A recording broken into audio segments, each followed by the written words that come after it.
All right, well, welcome everybody to our second Human Longevity Project podcast, number 2. First off, I want to thank Craig McClure to start this off today. Craig has been kind enough to do the audio and the video for this podcast, so we want to give him a huge thank you. Yeah, lots of work. Yeah. It has been. It is a lot of work, and we're very blessed to have Craig working on this for us.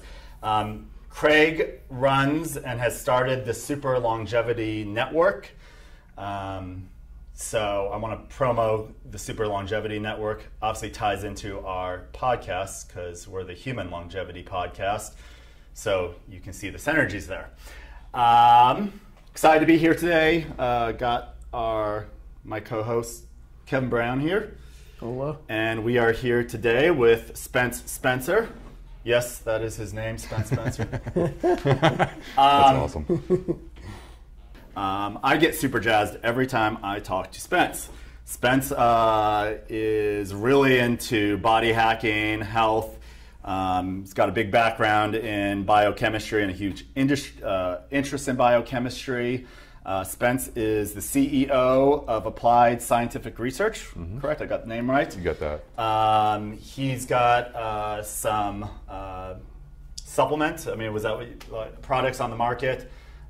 Immune Quotient, OIQ, and Ion? Yeah, Ion's the shoe thing, because it turns your hips on. Yes, Yeah. yes. So these are, on the business side of things that Spence has going on.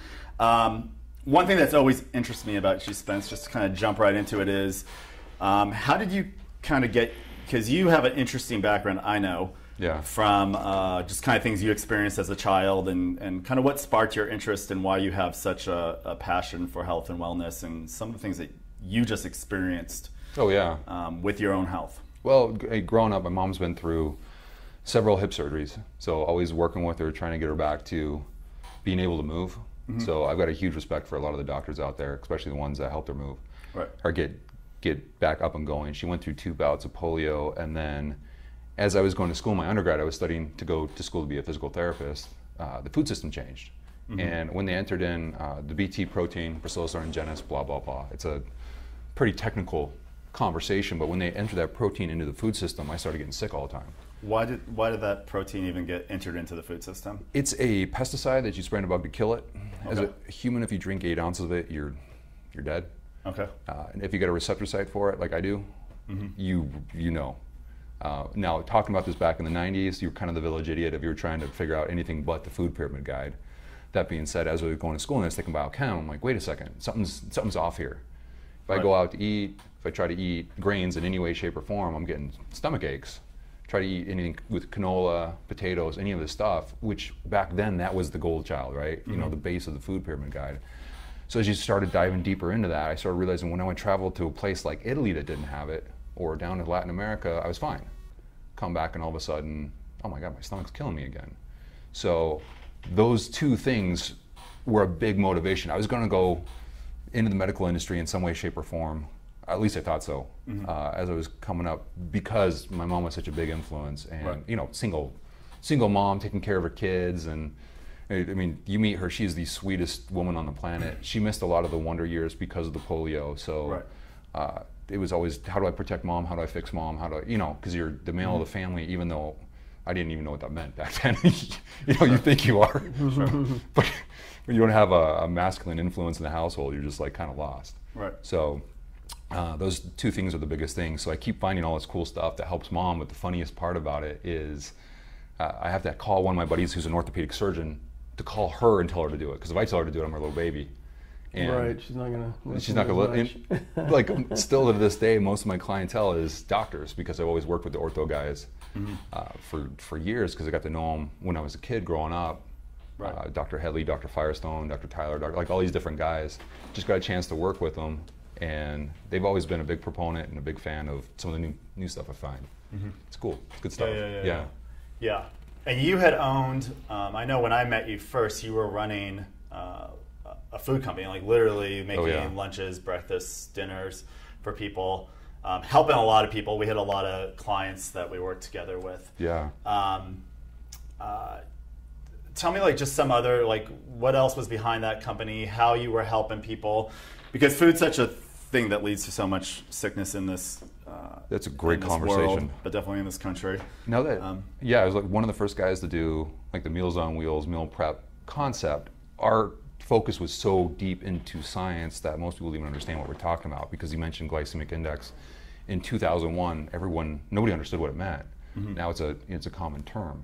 We were looking at stuff that's similar to keto, similar to paleo, kind of mixing it up between all these different concepts depending upon the individual, and getting people off of, well, I shouldn't say, we didn't cure, their own body cured themselves. Right. At the same time, when you cook a certain way so clean, their body's able to heal, and all of a sudden they don't need certain types of medication.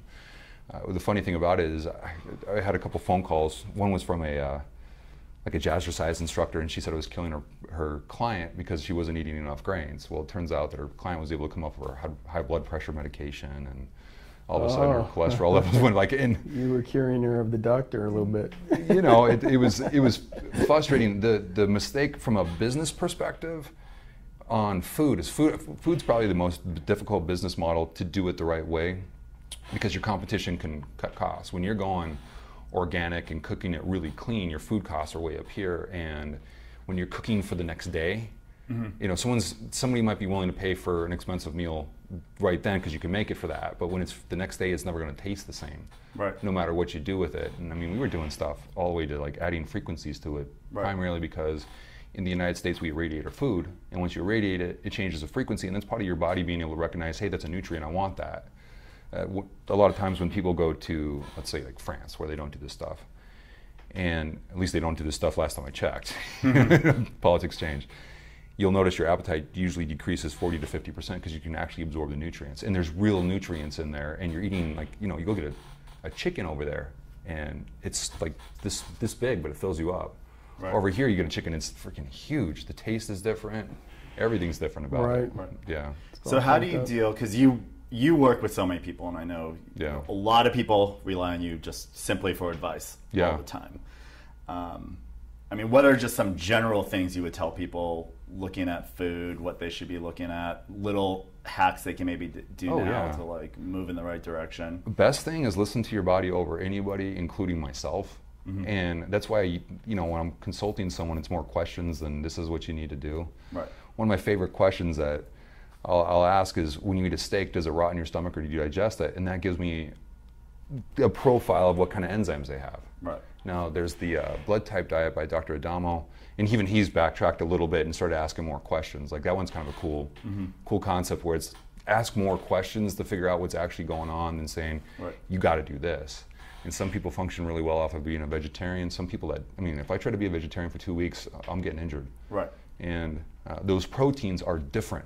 Right. Like when you say protein, that is a huge category, and the more you understand about protein, the more you realize you don't know anything about proteins. Right. So an example I use a lot is snake venom. Snake venom is actually protein. It's proteins and peptides with some enzymes. You go to Europe, or not Europe, over in Asia, they do this with drunk tourists. You can actually drink snake venom, where they'll pull out the snake and do all this stuff. And reason being is there's no receptor site. Have you done this? No. You haven't? Actually surprises me, because I know you've done a lot of stuff. I want to talk about some of the stuff that you've done to yourself, by the way, but let's finish what you're saying right now about proteins. Oh yeah, so I mean, because my stomach is so sensitive to things, I've never gone and experimented with drugs or anything, because I can't even eat a piece of toast without it hurting. So I'm always kind of careful and do a lot of research before I go play with anything. Would you, I think this is interesting, because I kind of look at drugs and food, and honestly, to me, I think they're in the same category.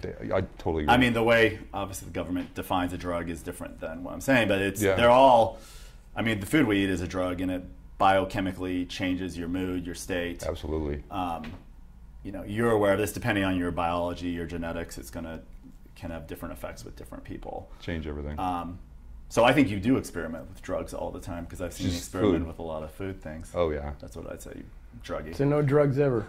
No, I mean, never. It was just literally like, I look at a cupcake, it hurts. The idea of trying something and not knowing what's, and then I got no problem with people doing it. Like, right. I mean, I could care less. What about alcohol? That I like. but I'm really particular on it. And this is what's kind of interesting. So, like vodka, I'm really particular on my vodka. I get vodkas made from grapes. And part of that conversation is my girlfriend's from Singapore. She's Chinese by heritage. They don't have dehydrogenase, which is the enzymes that helps them break it down. Okay. But when we drink, if we drink the right vodka, she doesn't get the crazy hangover. Right. We try to drink. That's why a lot, and that's the same enzyme, right? That makes people red. They kind of break a lot. I mean, if they're really sensitive to it, you'll see it's more common with Asians. So a lot of them don't have that. Yeah. So what brand of vodka are you drinking then? Hansen's. I actually call the distiller. It's a micro distillery in San Francisco. Okay. So like when Tito's first came out, I actually talked to Tito. It was kind of a cool conversation. When he owned it. And when the VC company came in, they changed the business model around to go and use the major distilleries, kind of like General Motors. Right. So it's still a great product. At the same time, the micro distillery doesn't use conditioners, enzymes, all these different things to speed up the process, and that does end up in the in small amounts. And if you got sensitivity to chemicals, it's going to have a difference. Like another good example is tequila. Like we'll go down to Mexico to get our tequila because the recipe is different. Down there it's 38 proof, here it's 40 proof. By law, it's got to be 40 proof. And there's an interesting conversation when we used to go down on this bike ride down in Rosarito, Mexico, and you go through Tecate, which is a wealthier Mexican city, because they have the breweries there. And what's interesting is those breweries come from all the way back to World War II, where the Germans wanted an ally on this side of the pond. So you go in there, and it's not Mexico, it is Germany. Even the shade of green's Germany. Like you cross this little yellow line, and it's a whole different conversation. And as I was talking to the brewmaster, I was asking him, why can I drink the beer in Mexico, but I can't drink it in the United States? And he brought me over to this chart, and he had a really thick German accent. He's like, this is what we put in our beer here. And this is 15 years ago. I don't know if this is still the case down there. And it was like 4 ingredients. Then he's like, this is what we put in the United States, and we have to. And it was like, even with the science background, I'm like, wow, those are words. And I don't know what they are at all. So, there's different recipes. So when it gets shipped here, they have to follow the U.S. food system. Right. So we used to get a product called Gran Orandain. It was amazing. But yet they've now been purchased, and they just changed the whole platform, from what I understand, what I was told. The whole platform to just fit the United States because that was they just got allowed in the United States. So it's no longer the tequila of choice that we like down there. Right. Yeah, I gotta love it. Sorry, Mom. Yes. Yeah. Alcohol is an interesting one. What do you think about when people talk about it as like a health benefits? I mean, have you looked into? I mean, is that I mean, you got like some of the alcohols were originally designed for healing. Okay. Like vodka was a medicine, gin's a medicine with the juniper berries and everything. What's funny is, I got this smooth jazz voice right now because I drank some vodka last night. Right. And that gets into some of the immune quotient stuff and how that affects certain things. Right. At the same time, what it'll do to different bacteria, fungus, et cetera, et cetera. Like, I might be saying this wrong, but one of the advents of wine and beer is because drinking water way back when in Europe, you'd get a parasite. Right. So people just drank beer all the time because the fermentation process got rid of the parasites. So there was, there's a reason as to why that got up and going. It wasn't just I thought I've read things that some of these cultures they even hardly drink water because they get sick if they drink the water. Oh yeah. So part of this process of making alcohol was it was purifying. It was getting rid of all the bacteria and the sickness that was in there. Yeah. Speak to me. So explain to me, because you talked about the immune quotient. Quotient. Yeah. Yeah, quotient. So what's that doing? How's it work? Tell a little bit about this product that you have. Yeah. Because I know it's not similar to it's different. Other products on the market. So what is it? Of course. How do you even get involved with this? That's an interesting story because our main scientist used to head up countermeasures for bioterrorism for Mother Russia during the Cold War. And is this involved with the Trump at all, or is this going to be a separate thing? He just totally to be from. We're not getting into any. No politics. Oh, okay. Good. If you don't stop for now. Yeah. But okay, so the guy who developed this is from Russia. It was developed in Russia. She's Ukrainian. Okay. Which, if you call them Russian, they get kind of upset. How long ago was this? When did she? She's here now, right? She doesn't live in. Does she? She goes back and forth. Okay. Yeah.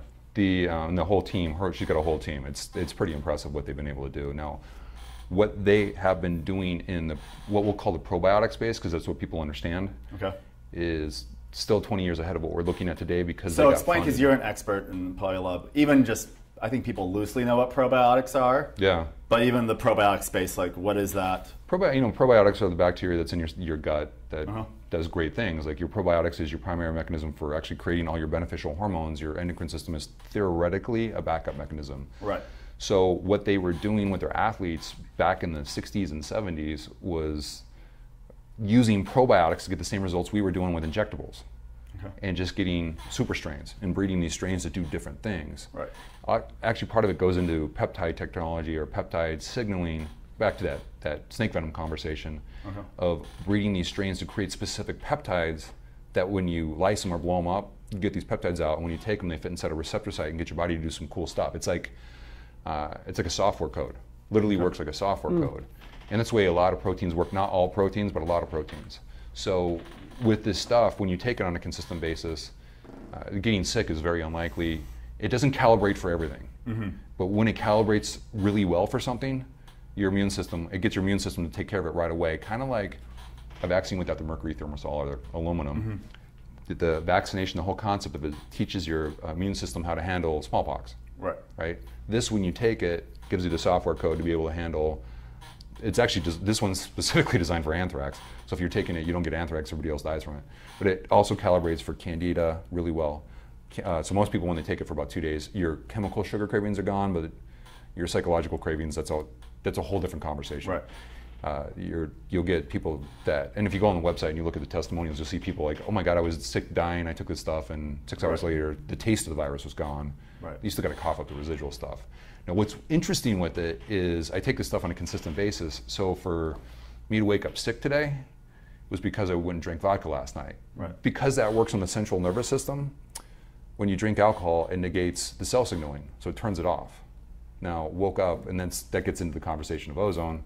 Woke up with a cough, and of course I wanted to come here and talk, so did a high-dose ozone shot. I've been playing with this stuff for 12 years. Put together a drinking ozonated water, and as well as food-grade hydrogen peroxide in a very specific space, and do not do any of this until you have a medical practitioner show you this stuff. Yeah, do not do this. Right? I've been playing with this stuff for a long, long time. Travel around the world to go look at it. Been to India, been to other places too. That use this stuff to get some amazing results in the health space. And when your body can handle it, and you do a high-dose ozone shot, it'll go in there and literally breaks right through the cell wall of the virus or bacteria. So what is ozone? What is a high-dose ozone shot? I don't even want to say it because I don't want anyone to try it. Right. Yeah, because it's what's cool about it is ozone. This is ozone. I mean, ozone therapy is pretty. It's now getting more common. It's now used. I mean, this is the same thing that you're talking about. Ozone therapy in a very specific way that you're doing it as exactly. So how do you ingest it? You inject it into the vein. Okay. I do my own ankle because I got to use both hands. I mean, you've seen the video where I get rid of the varicose vein really quick. That's one of the doctors that we work with down in Mexico. Right. So we go down to that clinic just because down there you can do different stuff you can't do here. I mean, there's so many cool things about it. It increases the flexibility of the red blood cell, increases SOD, which is an enzyme that increases the telomere. You've got all these different benefits for it. I use it for anti-aging as well as whenever I get sick. That being said, I love this stuff. Absolutely love it. You can put it in the joints, get the joints. They're seeing an increase in joint space in some studies. Which is I know a lot of, we don't do it in my office, but I've had a lot of clients do a lot of joint. At least in the U.S., I know it's commonly used for joint injections and helping with arthritis. And it's great because from a chemical standpoint, if you look at the chemical equation, it'll go after the calcification of the arthritis and actually make it's a physical chemistry which is different than traditional chemistry. It's like trying to explain gravity with chemistry. You can't do it. When you start talking about frequencies and where it goes and all this kind of stuff, it's very impressive. It's the safest thing to talk about it would be in the orthopedic space. So your immune project. Immune project. I just want to finish up on that.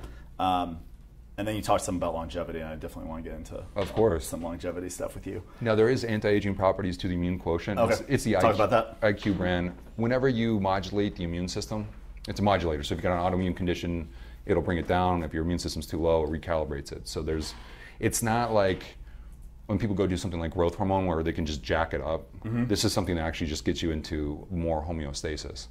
And anytime you're improving the immune system, you're going to be your recovery and your workouts is going to be better. Right. It's going to remove the damaged cells faster, et cetera, et cetera. Well, et your cetera. body's ability to self-heal and self-regulate. I mean, the immune system is Yeah, and there's no side effects to it because it's using your own immune system. right. Yeah. So it's utilizing the power of the body just to do what Yeah. the body's designed to do with that. But the immune system, yeah. I mean, in terms of aging, the immune system is your body's ability to self-heal, self-regulate. One of the things that happens with aging, that we associate with aging, is a weakened immune system over time. No doubt. Like a huge thing. So Huge. all of a sudden, little colds and viruses that aren't dangerous at all, can kill you. Yeah. With a weakened immune system. So with longevity, that can be beneficial there. Absolutely. Okay, talk to me about you and like how you work on your own longevity. My own longevity. Because so Spence is this to me. I wanted to talk to Spence about this because Spence is super. You've always been super since I've known you. Super interested in health and passionate about health and wellness. Yeah, when did you exactly start getting into that? What was the Oh, I was a little kid. little kid? Yeah, it was a little Okay. kid. It was working with the physical therapist, my mom, trying to get her to walk again, and that was a huge influence because it was, it's, Right. it's your mom. I am a total mama's boy. It's pretty funny. Right. I could do no wrong in her eyes. At the same time, I've definitely done wrong in my own eyes. That being said, going through that process just started me looking for different stuff, and I'm creative, which is it's great. At the same time, you're always looking for different stuff. So, like, I can't fit in corporate. You put me in a corporate setting, it's like taking a husky, like a freaking husky No dog. one can fit in corporate. They just do. I love that term. I love that term. I mean, I'll tell you, like, when I went back to school to get my MBA at Thunderbird, it was difficult because I was around, these are good people, but their corporate mindset, and I didn't understand that at all because it was an executive program. So going through that, being an entrepreneur, which we vibe because we're all entrepreneurs in our own way, you're always looking at different stuff and you got to figure it out as opposed to same thing every day, same thing every day, same thing every Right. day. So, some of the stuff I found from my mom, I go bring to her doctors and they're like, how did you find this stuff? Where were you looking? And it's just always consistently be looking, like figuring out what was going on in the food system in the 90s because no documentaries were out back then. Was literally going, Oh yeah, that didn't start kicking until the yeah. 2000s around, right? Exactly. So it was me going to the ASU library and sitting in there and had a couple professors that were really cool. Dr. Wayne T. Willis, he was outside the box. And then there, Dr. Satterley. What kind of professors were they? He did biochem. He also did biomechanics. Then Satterley was more like your zoology, microbiology. And he was a great guy. He would win Teacher of the Year all the time because he would use all these cool examples, and he was just a cool guy. Like, we played one-on-one basketball for my final grade one year, and I already had an A in the class because I liked the class. So it was great. And despite the fact you're what, 6'5"? 6'6". You're not. I'm probably 6'5" now. Yeah. I don't think you're a basketball player though. No, I played. Did you? I played at in high school and then college for a little bit, and I was just sick of it. Yeah. So with now, like, getting into health, like, what are your thoughts on longevity? You and I had a conversation tonight, and I kind of brought some things. We started talking about the longevity thing, and one of the first things you said to me was, "Well, there's going to be a big problem because we're going to overpopulation." And we had a little conversation, but kind of tell me like what you said there, and well, I don't want to talk about this because I think it's a common is. conception that people have about longevity is. Well, you look at the conversation of how I found these scientists was pretty interesting, and then part of that conversation gets into population control, right? Because if we go at the current state that we're doing right now, right? The Great Barrier Reef is dead right now. I don't want to get. But is that because of population, or is that just because we're destroying the planet? That's because of society. We're going to have to change as a society. Yeah, exactly. If we keep It's you because of extend mindset and society. Yeah, you look it's at a cultural. Exactly. Like, you look at how fast populations are growing in other countries. America's kind of going down, but then we're trying to bring in more immigrants to keep it up and all this kind of stuff, right? But you look at China's been trying to control it with the one-child policy. India's been doing some different stuff. They actually got caught. The government got caught putting birth control in their water. and which had a huge backlash because then everybody went out and had. Yeah, I imagine. It was so. like, that's Right. Yeah, that's governments. a big deal, yeah. You know, governments are run by humans. Humans Right, don't yeah, always right. do the right thing. So, Right, exactly. that being said, you start looking at what we really need to do, and that's where I sent you that funny article where in Japan there was an article about this human sex doll that's going to make them all extinct because no one's going to want to hang out with each other. They're just go hang out with their freaking dog. Sex doll. Which, you know, if we all start living 20 years longer, that's got an exponential effect to it. So we got to start Right. figuring some stuff out as an evolved society, and we're always. I mean, you were the one who brought this up. Like we're always evolving, Right. and what worked 100 years ago, we don't need to do anymore. Right. So we can start figuring out how do we tweak this. Right. Well, the thing, and so, first off, I think like longevity is already happening. No doubt. Like It's- extended People lifespans are living longer. are already happening. And I think the importance of the conversation is because, like, if you look at it in the next, let's just say the next 20 years, Yeah. as we progress with technology, human lifespan expands another 5 years. Okay, so for me, I'm 47, so I just added like 5 years to my lifespan, right? Yeah, no doubt. But this stuff expands exponentially. So the 10 years after that, it's going to expand another 10 years.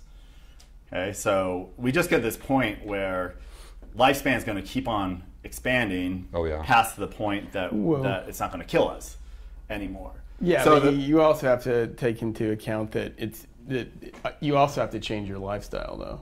Oh, yeah. I mean, along with that, even though the longevity science is getting better and That's better, a good point, because a lot of people aren't changing their bad habits in the way they Right. are. Now we're just keeping them alive through technology. It's not like they're healthy. You know what Yeah. I'm saying? Like I'm just talking about the majority of the population. Well, and I love it because- they're staying alive longer because we can keep them alive longer. It's not that they're healthy or they're having a great life. They're Yeah. having a Well- horrible life, and we're just sustaining that No doubt. 100%. And nobody, I think we would all agree in this room at least, like nobody wants to live longer In a and be decrepit miserable. state, yeah. In a decrepit state. And so the reality is this is happening.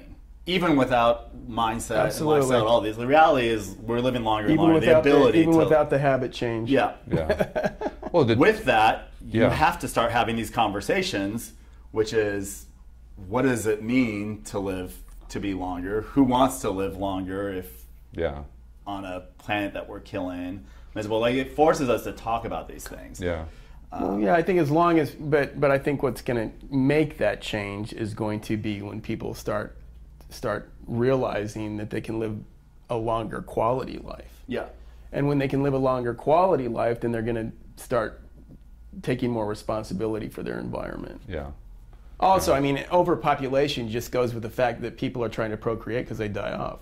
Yeah. And we want to keep the species going, and it's in our DNA to do that. No doubt. It's in our DNA to procreate and keep the species going. So people automatically think, oh, overpopulation is going to happen. Well, the only reason we're doing that is because we die off. Yeah. And if we don't, have sex and procreate, then as a species, we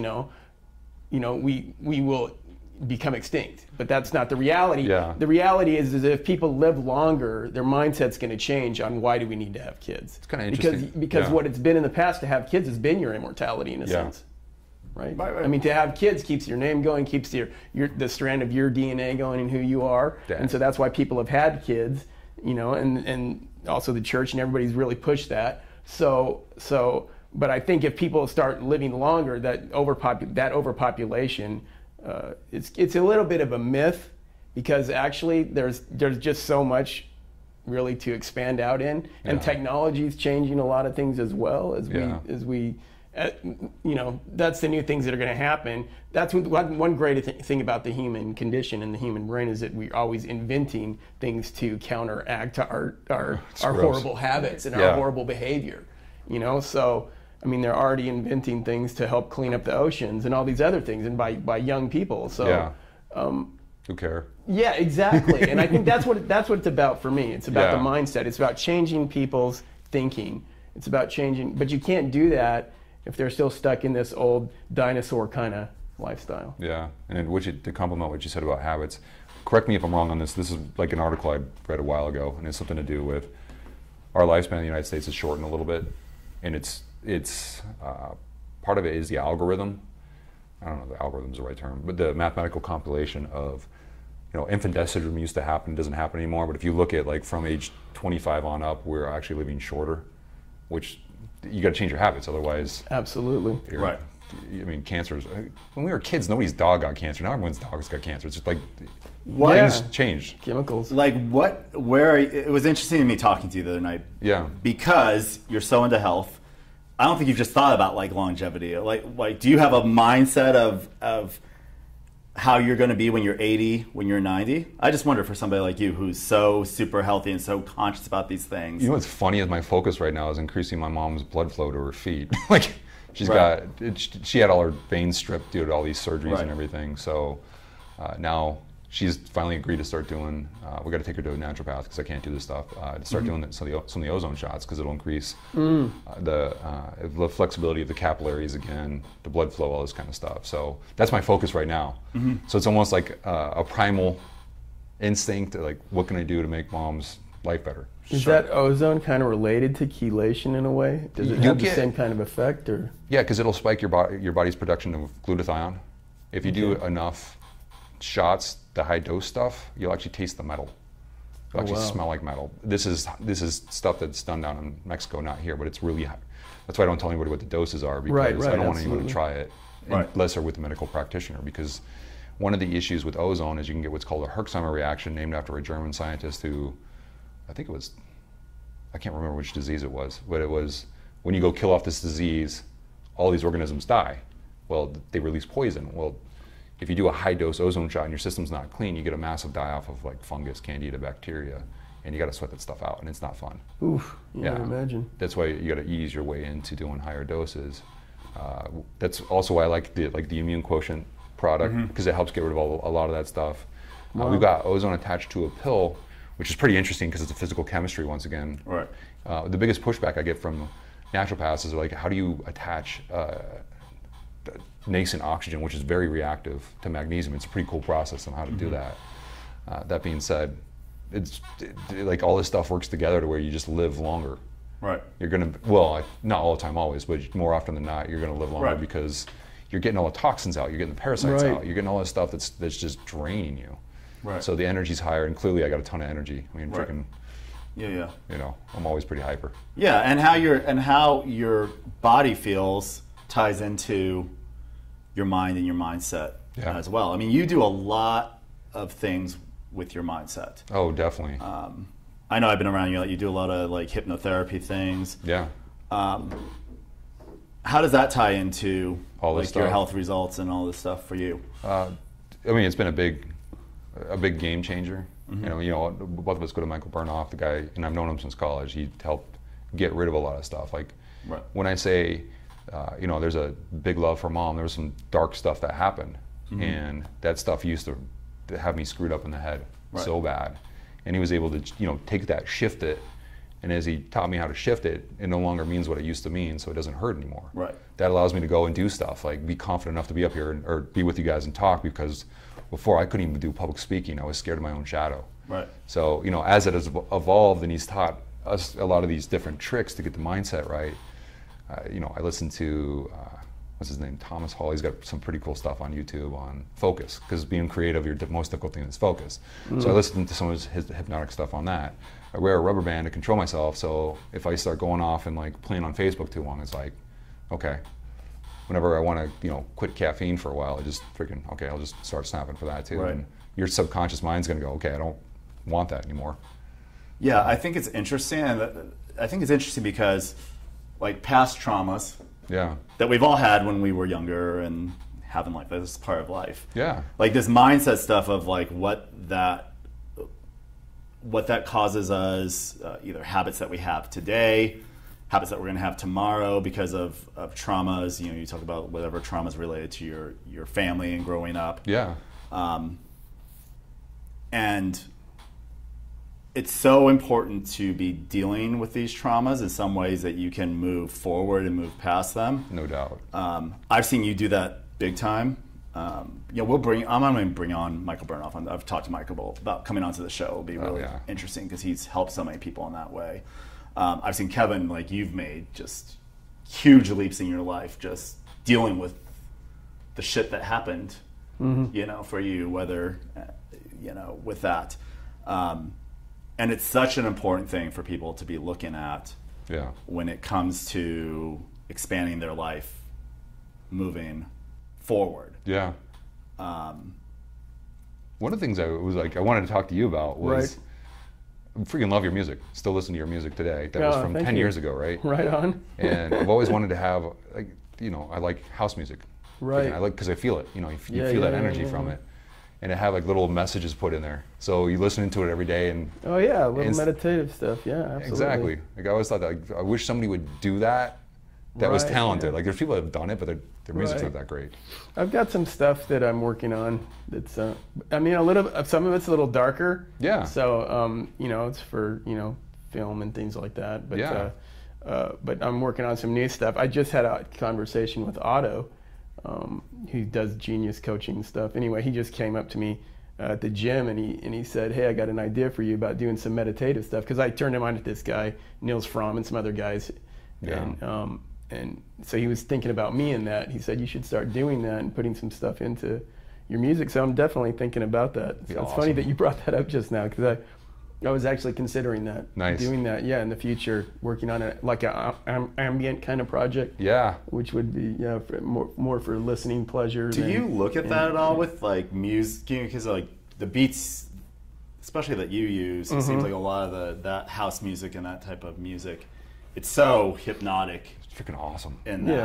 Well, the house music I always played was more like a little bit techno leaning, you know what I mean? Right. It was more tech house leaning, I guess. Yeah. Not so much of the gospel, soulful house music, but more of it. It did have inspirational vibes to it, but it was more of the edgier stuff that I've always played. But it's always been that stuff that kind of, because I played more the electronic side of it, not the you know, because a lot of regular deep house music has a lot of like live instrumentation and things like that in it. But I'm mostly into the electronic side of it, because I got into those old synth pop bands back in the early '80s, like Depeche Mode, New Order, all those things, you know. Because I was into the punk scene way back in the day, back in the '70s. So when that came into the '80s, and then all the synthesizers came in and all that stuff, I just naturally progressed with that sound. But it did come from a darker kind of vibe for me, so I always lean toward the darker side of house music and the darker side of techno. I wouldn't say like dark in theme, but just those minor tones and the more emotional side, I think, you know, because minor keys are definitely more emotional to me than majors. Majors the happy, you know, thing, but I've always been attracted to the minor just because I felt like it made you feel more. And so in house music, in house music, that's why the house music I consider that I played was more on that I guess deeper side, not deep vibe, but deeper meaning. Yeah. And, you know, which also, you know, because I was also into the Gothic thing way back in the day, so that stayed with me all the way through the whole EBM thing and that German sound. I'm really into that. Yeah. But when did you first hear me DJ? I can't even remember. I remember way back. I probably met you even way before Steve. Oh yeah. Oh, you were at Suede, because I've known John Dolan since. Oh yeah, John, yeah. We used to play hoops together in college. We would go dominate the rec center. Oh, right. And then he went to go, you know, he went on his, what was that reality TV show? He was a reality TV star for a while. Right. What was it, that island thing or Temptation something? Island, yeah. Temptation Island. And then he... I remember that. He was running Suede, and I came in, he's like, "Dude, you're going to love this stuff," because he always knew. Yeah, he really loved it. He got into it right away. He really pushed for me to be there, and then also when we did E4 and all that. But Suede, so that was way back, like what, 2000? These are all clubs in 2004, 5? Yeah. Oh, it was a while ago. Yeah, it was a long time ago. So. A long time ago. I was, it was great. Yeah, you used to come in there like on Tuesday night. Yeah, Tuesday was my big night for the house music.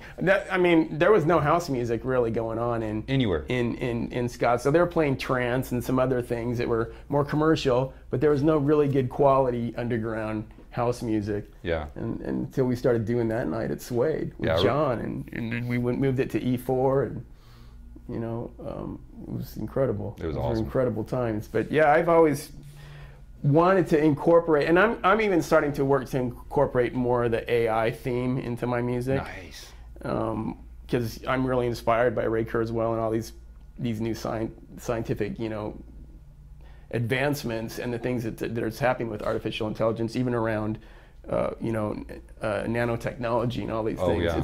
It's inspiring me a lot because I know that that's how we're going to do it.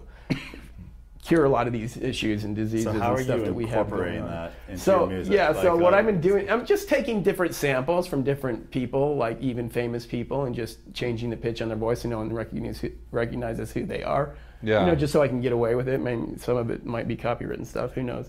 But I'm just manipulating and then using my own voice to manipulate and do. I have a new track coming out called Machina. Nice. And it's going to be dealing with the whole AI kind of aspect and theme of us fusing into that singularity aspect of fusing of the man-machine thing, but not becoming robots necessarily, but just using that technology that humans have created. Everybody gets afraid of the whole AI thing, but human beings created it. So taking that theme of like it enhancing our life instead of controlling our life. And I think that the whole AI is going to enhance us physically and mentally. Yeah. To deal with these things, to travel throughout space, to do all the things that we need to do. We can't just go like this. We're going to need a lot of help. And I think that AI, the things that's happening with nanotechnology is what's going to really change things into the future for us to be able to do more, to be unlimited, truly unlimited, and do all the things we want to do. Oh, yeah. In the universe throughout. So I'm always excited. I can't understand the thought of not wanting to live a really long time because of all the amazing shit you're going to be able to do. Yeah. Oh my God. It's like, I can't even imagine. Like, I'll be 53 in October, and I'm just like, how? I meet people in their 20s and 30s that are just like, they say, oh, I don't want to live long and this and that, and I'm old, and this is their mantra they're saying to themselves all the time. Yeah. Right. And I just don't understand it because there's so much. There's just so much to live for. There's so much change that's already happening. Well, it's exponential too, because just in the last 20 years, we're all, how old? I don't even know how old you are. 44. 44, so 47, 42, 52. 53 or 52? Oh, 53 in October. Nice. Trips around the sun, that's what I call it. Not old, 52 years old. Alive. Yeah. I mean, it's, but it's, it's so cool if you think about just all the everything that's changed in the last 20 years. How amazing that is. I mean, I feel the same way. It's just like, what's the world going to be like 30 years from now? What's technology going to be like 30 years from now? Exactly. And it's going to change really, really quick. It's going to change even quicker than people even realize. Right. And this is one thing I love about Ray Kurzweil. And his predictions are usually, he's like 85 to 90% accurate from what I understand. And he says it's going to change even faster and faster now. I think a lot of scientists and a lot of these people say 20 or 30 years out because they want to be safe and they don't want to, freak everyone out. Yeah, exactly. But I know that they know it's happening even quicker than those what they're saying. So that's what brings me back to what you're doing. I mean, for me, the point of all this is to just keep going. Oh yeah. With the quality of life and just keep getting better and better, not younger. I don't want to get younger, and I hate that whole discussion because people will talk about youth all the time. They relate longevity and immortality and all these things to youth, and I don't want to get back to my youth, because I just feel like I'm a lot smarter now, and I'm just back when 18 years old, better testosterone. Advanced. Yeah, it's like I don't want that. I just want to get better and better. All the time. I totally and agree. I think like even what you do and what so many people are doing, to me that it's automatically without even knowing, maybe even without you even knowing, it's headed in that longevity. It is. There's no doubt to that. Yeah, it's headed there. You're headed there without maybe even. A lot of people aren't having this conversation like Steve and I say. They're not having this conversation, but they're headed in that direction whether they even realize it or not. It's funny, a buddy of mine sent a Facebook post, and it was something about like when you're over the age of 40, you should only work 20 hours or something like that. Screw that. I like, because I love what I do. Right. Like I like working on Saturday, Sunday, like we're here on Saturday. Yeah, right. And because it's fun, like it gives you a purpose. Exactly. Exactly. Sitting on a beach is fun for about a day. Yeah, right. And then you're like, okay, Yeah. Careful what you wish for, right? Yeah, exactly. I say like a stress-free life is you like in a coma. Oh, there's an IV fed. But I want to say something so much about that I think is so important about what you said, which is, and I think this conversation of longevity, it's constant growth. Yeah. And it's growing in every way. Right. So it's, yeah, you can grow with your health and wellness and all that, but you gotta be, I mean, especially because people stop with that mindset growth, that growth of you even take something like looking, oh, like I can't wait to retire and do nothing, right? Lay on the, even if it's I've done so well, I'm gonna go lay on the beach. Like that's dangerous. Like stopping growing is dangerous. It's a biological thing because absolutely. It made sense to retire if you were gonna die 10 years from now, and I'm just going to slow down now. And you're telling Mother Nature you're of no earthly good anymore. Right. So slowly you're telling yourself, oh, what am I here for? You know, that's like, it's like that thing starts happening even in your subconscious. To complement that, there's a theory, it's a pretty strong theory backed up by data, which is suicide is a first world issue. Third world countries, they're trying to survive and do something every day. Right. You go into first world countries where it's like you're complaining about something. Becomes your mantra. Yes. And it takes you down a path. Absolutely. But if you were busy, that mantra wouldn't have time to eat you up. Yeah, absolutely. Well, that ties into happiness because I know this for sure. Yeah. The places that are happiest in the world are not the countries that are the richest in the world. No. Like, America is not by any means, and we can all see it, even just what's happening on social media and the news and what's going on in this country right now. Yeah. Like this is... People in general are not happy, and it's a big issue. Yeah.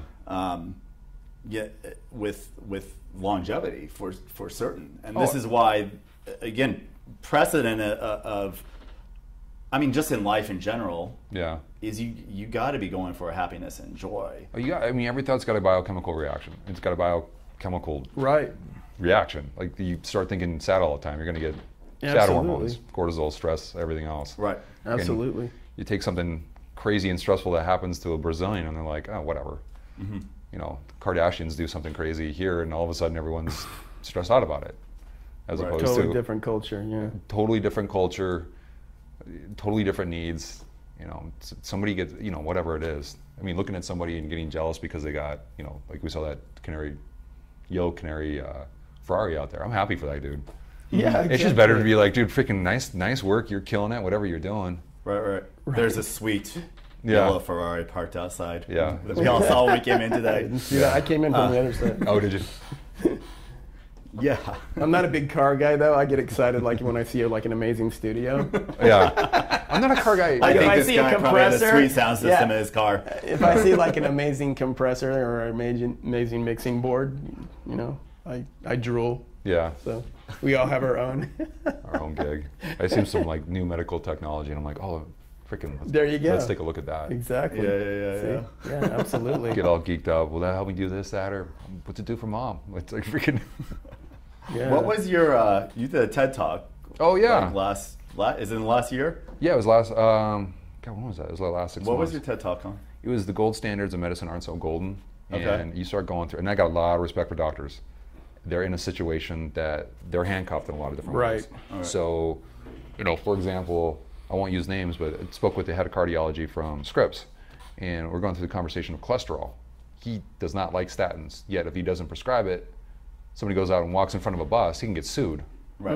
Even though he had nothing to do with it because it's a gold standard. Right. And you know, if you look at the data behind statins, and I won't go too deep into that because it's not my expertise at the same time, from what I've seen, it doesn't really do much. Well, you would probably tell everybody, talk to your doctor before you make talk to your choices, right? Which was funny because that was the first thing I said on the TED Talk is don't listen to anything I have to say until you talk to your doctor because of clearly course. I'm not a doctor. I'm a chiropractor. It's been drilled in my head to say to every client when I talk to them about almost anything, talk to your primary care. Yeah. So Right. I can remind you to say that. Oh yeah. So yeah, just going through a lot of the different gold standards, which, you know, goes into so many different. I mean, you can go in so many different directions. So many different directions with that. Everything from orthopedics to cardiology to, you know, like one of the things the ion that's changing the way you walk. Okay. Changing your gait. So tell me, so what's the ion? The ion is, I mean, this is kind of interesting. So during my undergrad, we were doing all these different experiments. What was cool about ASU, I mean, ASU is not Harvard at the same time. ASU was really big into doing experiments. So you got to be, and I was pretty athletic in college, but I was also a geek. So I got to either see a lot of experiments or be a part of different experiments because there wasn't a lot of geeks that you would see the dramatic shifts really quick. So we were doing stuff I mean, even to talk about like how wind sprints leans you up faster than distance, back in the 90s, everyone thought we were freaking crazy. And one of the things we were talking about back then that relates to this is your gait and being a toe striker versus a heel striker. Now, to talk about that back in the 90s, you're the village idiot. Everyone hated you because the gold standard is heel toe. And there's a cool trick you can do where... I mean, when people walk, when people run sprint, everything. Commonly, we hit the heel first, and then you're... Yeah, you roll and you're pushing off on the toe. Which you look at the Aboriginal cultures, like the Kenyans who's dominated in distance, they're all toe strikers, and they're toe strikers all the time, always. They don't go heel toe even when they walk. And there's a conversation about the ACL and PCL relationship. That's your ligaments in the knee.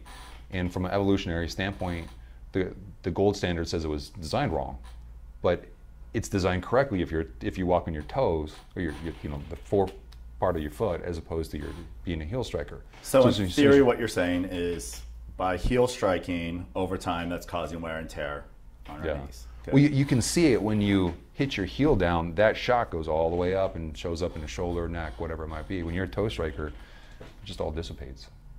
And to be a toe striker, one of the biggest things you got to do is you got to open up the hips first. Otherwise, if you don't open up the hips, you can't be a toe striker.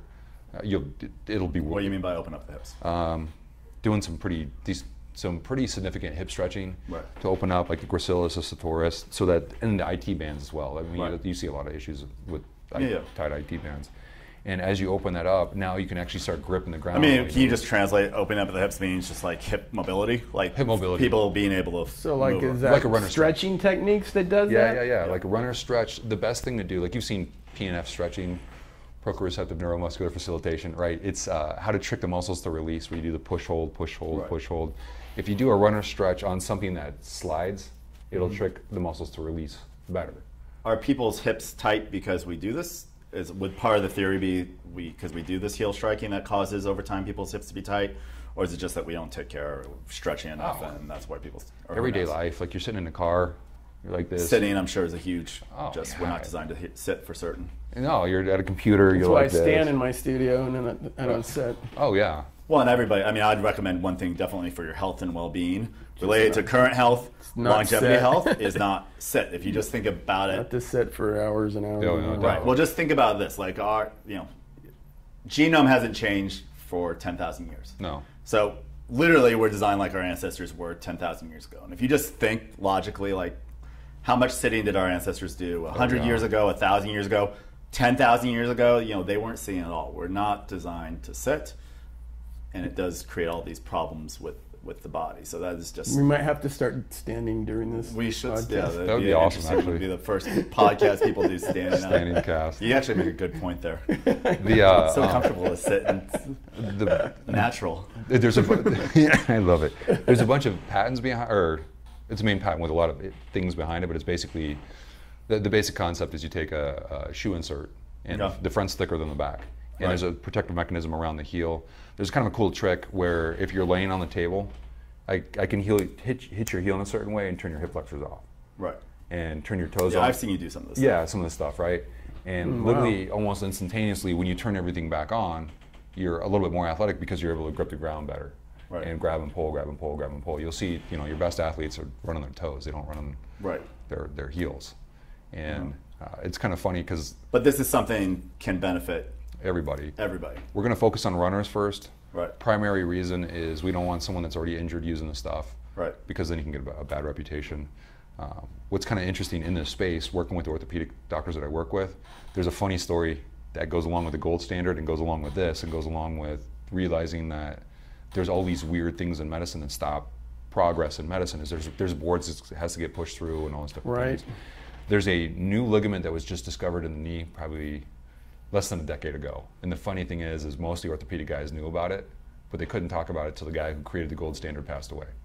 And that's just what happens when you have humans, and humans have egos, and that gets in the way of talking about should you be a heel striker or a toe striker. That conversation was figured out freaking 80,000 years ago or whatever it is. Right. At the same time, now to say to a physical therapist, hey, you might want to take a look at this. It's so ingrained in the gold standard, and to get it through that board is next to near impossible. So the first concept of selling it is we're just going to sell it as something that increases your speed when you're running. Right. Because you're going to be walking around on your calves, which your calves have to readjust to it. I mean, anytime you change up the gait, everything's got to readjust. So there's going to be. So how long have you been doing that now? God, probably 10 years. 10 years, wow. No, longer than that. I started working with the guys from Evo Sport, Evo Ultra Fit. They have an amazing protocol. It's all based off the central nervous system. And this is kind of cool stuff, right? So when you're doing bench press, you just have the bar. And you have to have perfect form, so do not do this unless you go work with them. And you drop it, bring your hands back as fast as you can, you slam into it. That inertial force on you is over 3,000 newtons, right? So, but the thing is, your body's designed to handle inertias. Your central nervous system just thinks you lifted 3,000 pounds, even though you didn't lift 3,000 pounds, so it adjusts everything. And they've used this protocol, they work with some of your top 10% of athletes from around the world to make them more athletic at a smaller size. And one of their proteges was Adam Archuleta, who I grew up with. And Adam still, as a white kid, holds records in the combine because of this training protocol.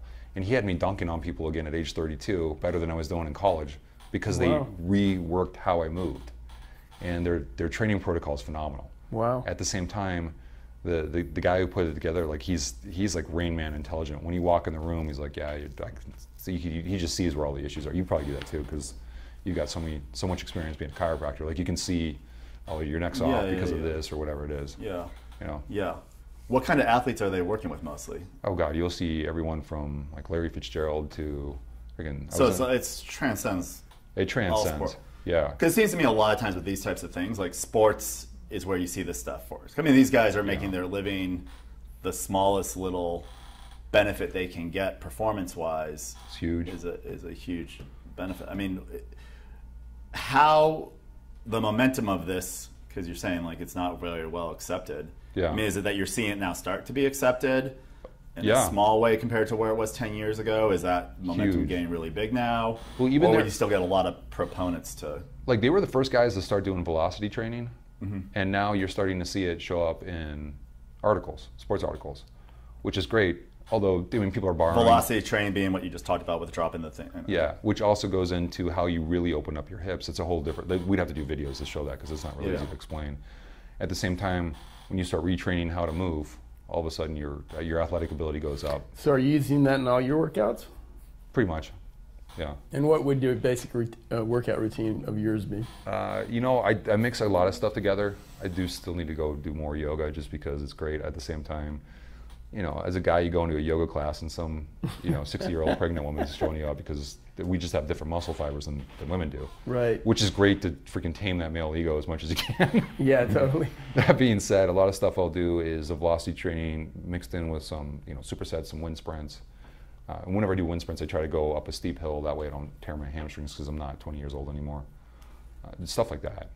Trying to get back into boxing. You run up a hill, how many yards would you do? I'll do like a 40-yard dash type thing. You got to bring somebody else, otherwise, to push you, right? Right. And that's going to spark it's going to spike your central nervous system to adjust everything else. Like one of the experiments we did during our undergrad is we were taking distance runners versus cyclists versus sprinters, and we were seeing, and there's already gold standards in place, which was a calorie. Well, the calorie is kind of goofy. Like the whole definition of a calorie is you take something, you light it on fire, and you see how much heat it puts off.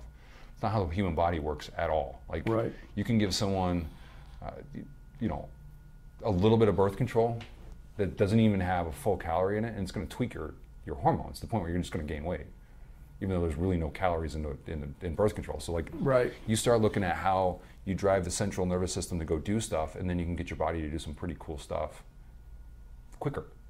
So tricking it. And you've seen stuff like, the P90X where they do muscle confusion and stuff like that. That kind of all goes in the same pattern of just keep confusing the central nervous system so that it adjusts. And your central nervous system is kind of like a computer. You can program with some different things. And a lot of times, I still do some exercise physiology with friends because it's fun to fix back problems and knee problems. The funny thing is I never even work on the back. I just fixed a buddy's back yesterday, and it was all in his ankles and his knees. And as soon as I untied that, everything else untied.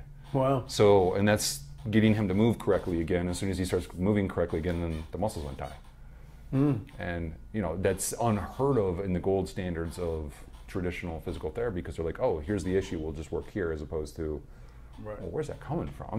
Because the whole body's Yeah, I mean, people look almost always for what the symptom is and let's treat the symptom. And the approach that you're taking is more that balance the body out. Functional motion, movement of the body is so critical. I mean, you were kind of blowing me away with what you were talking about with the toe strike, and it makes a lot of sense. I've heard people talk about it a lot. Yeah, it's not how I. No, I mean, it's not how I walk. No, I'm concerned. What about like somebody like me?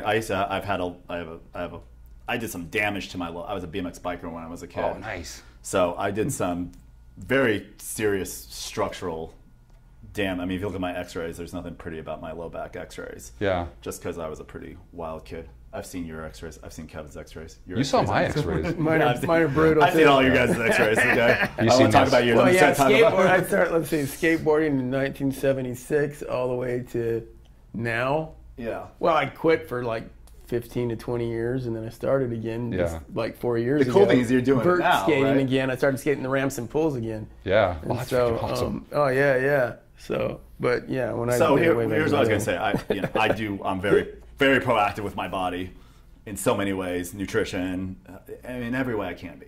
And in all these ways that we're talking about of like always growing and expanding yourself. I get a little concerned, like if I'm going to change my biomechanics, is it going to trigger something in my low back? I mean, you've worked with a lot of people on these things, so yeah, of course. I'm just asking for me. Yeah. I mean, do I ease myself into this? Do I just go put your insert in and I'm just off I go? That's a great question because you got to, like I said, you got to open up the hips with some stretches. Okay. And I don't want to stretch. I'm just kidding. You're like, I'm done with I you. need to stretch more. So do I. That's my. I'm out of here. No more stretching. No. We have to stretch. No, you have to stretch. Yeah, and you have to get mobility in your body. You got to have some mobility, right? And that's a great question because if you have someone just use it every single day, right? I mean, your calves are going to get freaking exhausted because they're not used to firing like that. Like we were talking about before, it's an anti-fatiguable, slow twitch muscle fiber. But once you get that in shape, you don't feel it anymore. Right. It's kind of like when you first start doing calf raises. It's sore. Then you do it for like 3 weeks straight, and all of a sudden you're like, oh, I can just keep going and going and going because of that muscle fiber. The nice thing about it is, what's your shoe size? 13. Perfect, because I'm a 13 too. So we'll get you some samples. I'll come over and show you some stuff, and as soon as I show you, after I open your hips up, and you start moving, you're like, oh my God, this is taking the tension off my back, the tension off my knee, and the tension off my neck. Right. Because all that kinetic energy that you usually hit in your heel that just goes straight up, now gets dissipated in the toe. Right. It's also when you're walking on your toes, like, a lot of people's legs are different. Like one's longer than the other. That can get all adjusted if you're walking on your toes more. Now, I'm not saying your toes, it's more your forefoot. Because you've got that angle to adjust, as opposed to a heel strike. It's like your calcaneus hits, and where it hits is just where it hits, and that's freaking going all the way up. Right. Yeah. Right. So it's more of a kinesthetic conversation that once we do it. Should I just start wearing high heels? No, that would actually be opposite. I already wear high heels. I've had many female clients over the year. I haven't had any male clients with this issue, but I've probably had some male clients who wear high heels too. But when they don't wear their high heels, they get back issues. That makes sense. Because again, the way I was explained to this, I don't think that's obviously not the proper biomechanical position to be in high heels and that much of a toe striker. But because their biomechanics get so used to a trend that when they do something that's more different and they're flattening their foot, let's just say, that's creating all kinds of issues. That's where we're starting with the runner demographic first, is because we'll probably initially sell it as an exercise piece that you're just working out while you're doing your day. Is it like initially I'm wearing it for an hour a day or something like that, and then I'm just like an hour a day? Like an hour a day, and then all of a sudden you switch When's up. it going to be available to the general public? Meeting with manufacturing next week. Hopefully we get that put together pretty quick. It's that's great. Yeah. And you guys got your patents and everything. Yeah. Cool. Which has been a fun experience to learn how to do that, because as a creative guy, you just, now I can, there's another idea, let's freaking put that thing together. The main thing that we do with the applied scientific research is put together licensing deals. So we go find these different scientists and take their stuff, package it, and then go get it to the guys that can really market it. Right. I mean, I'm doing marketing on Facebook. If it's, it's not where it needs to be, if that was the end game. But the end game is take it to, some of the bigger players. Right. Yeah. Right. What other interesting stuff are you doing? are around the corner for Spencer. Well, you talk about nanotechnology. We're starting to look at nanobubbles with ozone because you can actually get it to permeate the skin. There you go. That's So nanotechnology, just so everybody is on the same page. Okay. Nanotechnology is nano meaning small. Yeah. And Microns. a lot of times we're talking about nanotechnology related to the human body and health and wellness. Like these are literally little robots that go down to the cellular size, that go into cells, and then as technology improves, artificial intelligence improves, we're able to program these things to manipulate things at a cellular level, No or doubt. to heal or repair or regenerate at a cellular level. Here's a So tricky- what are yeah. you doing with nanotechnology? No, I'm doing it more on a cellular deal with, like our peptides, when we get it down to nano size, it fits in the cell receptor site better, so it's Right. stronger. If you take, this is kind of cool, and Japan's on the forefront of this, if you take a fish tank and you run microbubbles / nanobubbles through it, you can put saltwater fish and freshwater fish in the same fish tank. They both survive. It's trippy. Now, I've been able to experience some of this stuff, and it's like in Singapore they use, it's probably microbubbles, I don't think it's nanobubbles, but they use microbubbles throughout their water system, and when you take a shower there, your skin's literally glowing because it gets more oxygen in there. Right. But also, they're in the middle of a rainforest and there's no mold anywhere. That's like the cleanest place I've ever been, in the middle of a Wow. rainforest. They're 10, I mean, you go over there, they're 10 years ahead of us with biotech and everything Yeah. else. It is, that place is impressive. And My- isn't some of it just Very because they're futuristic. implementing this stuff? It's what you talked about earlier, Yeah. where a lot of this stuff, this technology is here. It's just not being utilized because we're in such a slow cycle. Yeah. Because so many, I mean, I would say because so many big industries making a lot of money off the way things are. Yeah. So it seems like to me when I see, especially like this technology of health and longevity, is so slow Yeah. to come to market here because there's all this other stuff that's making so much money right now, and it's like a big barrier where you go to changes Asia. entire industries. Technology changes entire industries. So the guy that made Singapore amazing was Lee Kuan Yew. He was our leader, and they went from third world to past us in 50 years, fastest growing economy in the history of the world. And it's kind of interesting. He talks about because Singapore is so small, that allows him to move. And one of his speeches was, he was talking to the leader of China. He's like, if that guy was born here, he would have been the leader of Singapore. If I was born in China, there's no way I would have been the leader of China. It's just, you're trying to move a mechanism that's huge versus... Oh, yeah. I mean, it's kind of like you go out with your buddies and you're like, there's two Right. friends and you're like, hey, let's go listen to DJ Kevin Brown over at Suede. And cool, okay. You got 10 people and somebody hates house music because they're bad people. Oh, I'm just kidding. And they want to go listen Exactly. to... Yeah, right? They want to go listen to something else or Right. country music, whatever it is. And, you know, when you got a smaller country and everybody's on the same page, you can move stuff so much faster. Right. Right. Oh, yeah, Does absolutely. that affect you though with bringing these things to market? I mean, do you, Absolutely. this stuff coming to market have you ran into Oh, pushback? political barriers? Like a what? lot of roadblocks? Well, yes, and to figure that out, to make sure that there's a winner all the way around, Right. is interesting. A lot of stuff that we're going to take in the pet space first because there's not as much regulation to it. Absolutely. And- That's a Right, big right. thing right now. A lot of people are doing that. Jim was just talking about that at one of our events about what they're doing with dogs right now with some longevity stuff. Oh yeah, so we're going through a pet diagnostic company. They actually have a whole mechanism in place that goes through them first. Take all the research that comes from that, and then they help go license it to a pharmaceutical company. Great, okay. Pharma's the big player in town. They've got lobbyists and everything else to go do what they need to do. At least we finally get it on the patient.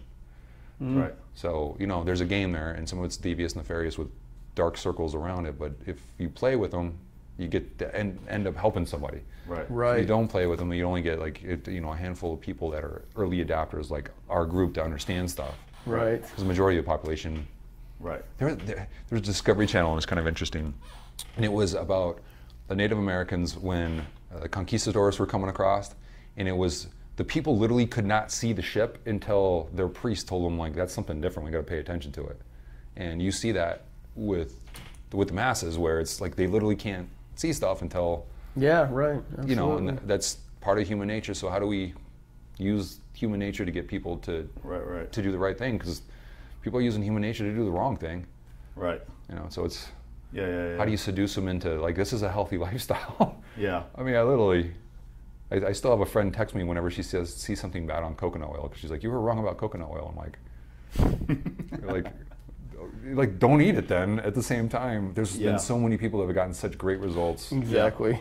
Switch. I'm not saying it's for everybody all the time always, but at the same time, for a lot of people, it's like, right, absolutely. Yeah, you absolutely. shift that.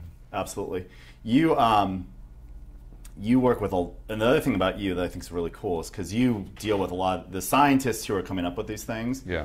I mean, you end up connecting with them. Yeah. And a lot of these technologies that your companies are bringing to market have been around for decades. I think most of them have been around for decades. Ozone's been around since Nikola Tesla. Right. As a therapy, he conceptualized it. He actually made a couple cool patents, and then from what I understand, so there's an asterisk next to this, is it was first developed in the United States, then it got lobbied out. The Germans ran with it. Freaking World War II, they ran with it hard, and they were getting great results using ozone generators in the field for wounds and stuff. And then after World War II, they split up the German scientists. This part's true. It's Operation Paperclip Rapina Mundi. We got NASA, and then the other half went to Russia.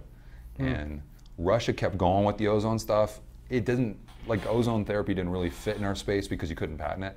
And if you can't patent it, by law, a pharmaceutical company can't touch it because they're wealth maximization organizations. What's crazy about it is you would think that, oh, cool, so that concept over in Russia ran because of socialism. The only people that ever got to see it were the aristocrats, the athletes, and the military. Like, all this stuff was like only the people in power got to see it. So it's like, which system works? They all have flaws, right? So at the same time, it's interesting talking to these different people that are part of it, because the history is fascinating. I mean, you got ozone therapy where Russian hit squads were taken out. This guy Andrew Blass, he was the first guy to figure out how to attach ozone to magnesium.